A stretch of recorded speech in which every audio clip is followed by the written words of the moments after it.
Beneath the shores of Oregon and Washington, a silent threat is stirring. For centuries, the Pacific Northwest has enjoyed an uneasy calm, but that calm is cracking. In recent months, the region has seen an uptick in seismic activity. Small earthquakes near the Olympic Peninsula, tremor swarms under Vancouver Island, and minor quakes in southern Oregon and northern California. Geologists now warn that the Cascadia Subduction Zone, one of the most dangerous faults on Earth, is approaching the end of its quiet cycle. The last time it broke, in 1700, it unleashed a magnitude 9.0 megaquake and a tsunami that struck Japan. Today, with millions of people living above it, the stakes are unimaginably higher. Scientists warn that Cascadia's accumulating stress is approaching a critical threshold. A rupture could unleash a magnitude 9.0 megathrust earthquake, shaking the entire Pacific coast for several minutes and sending tsunamis racing across the Pacific. But even more ominously, new research suggests such a quake might not stop at Cascadia's boundaries. It could transmit stress southward into California, triggering a second, devastating rupture along the San Andreas Fault. Today, let's delve into the recent seismic unrest in the Pacific Northwest and the potential catastrophe that could follow.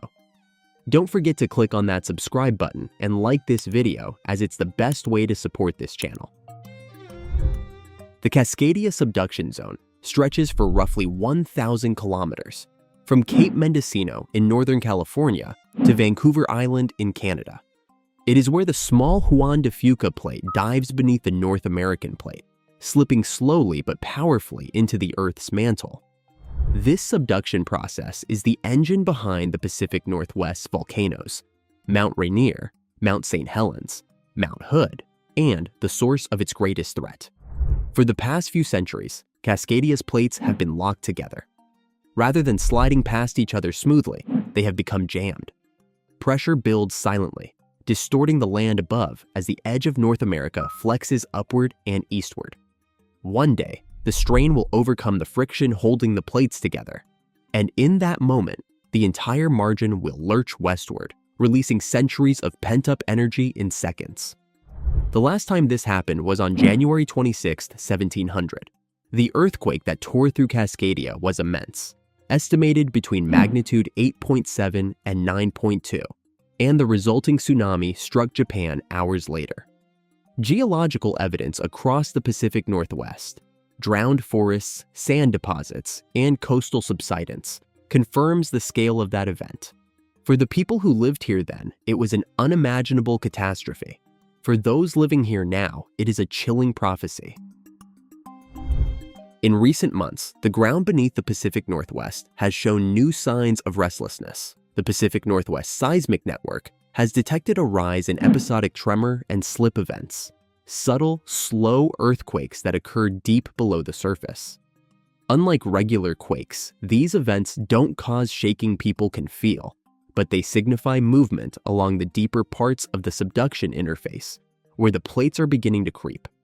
These tremor episodes occur roughly every 14 months beneath parts of southern Vancouver Island and Washington State, and each episode releases the equivalent energy of a magnitude 6 earthquake. While they are not destructive, scientists interpret them as part of Cascadia's seismic heartbeat.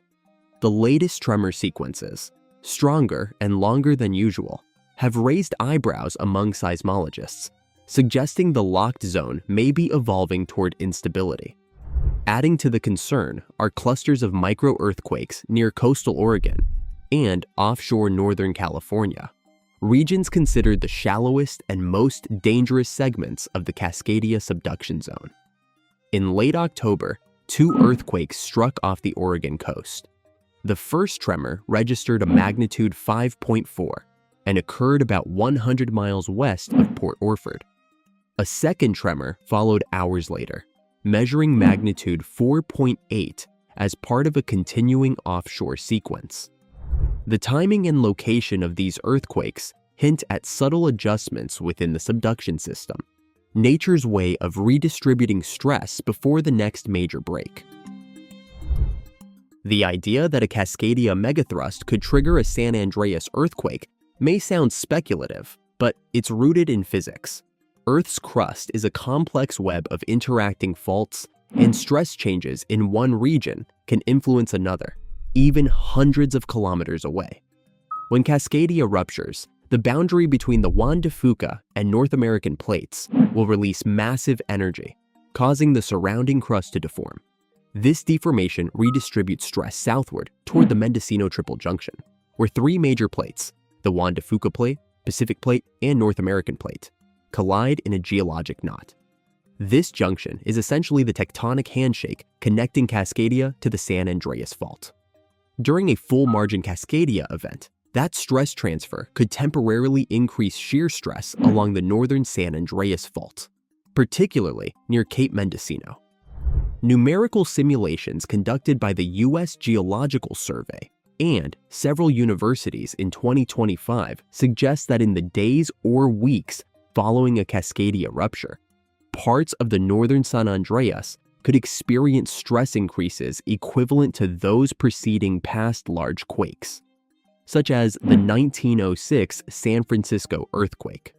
While not guaranteed, such coupling could, in theory, trigger a chain reaction, a massive Cascadia quake, followed by a San Andreas rupture farther south.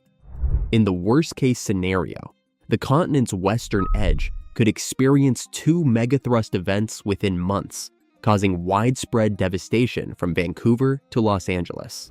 If San Andreas ruptures, even days or weeks later, the combined destruction would be staggering.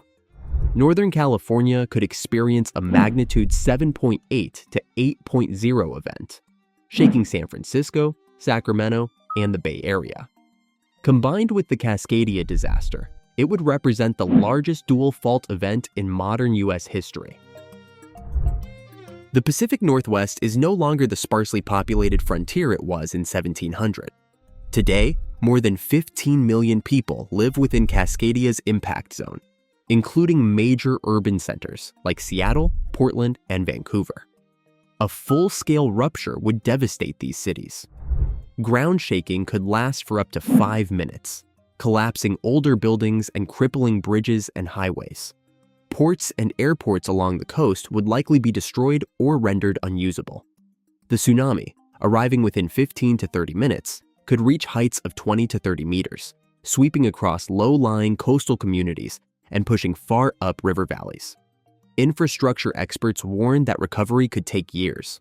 A 2025 study commissioned by the Oregon Resilience Office estimated that it could take 3 months to restore electricity, 6 months to restore drinking water, and more than a year to rebuild transportation links in the worst-hit areas.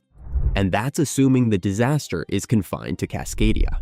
If a San Andreas rupture follows, the resulting double disaster could paralyze the entire U.S. West Coast, disrupting trade, energy supply, and digital infrastructure that connects the Pacific states to the global economy. Insurance models estimate that a full Cascadia rupture could cost over $300 billion in direct damages and $1 trillion in long-term economic losses. Add a San Andreas event, and those numbers could double. The disaster would not just reshape the coastline, it would reshape the economy of the entire Pacific Rim.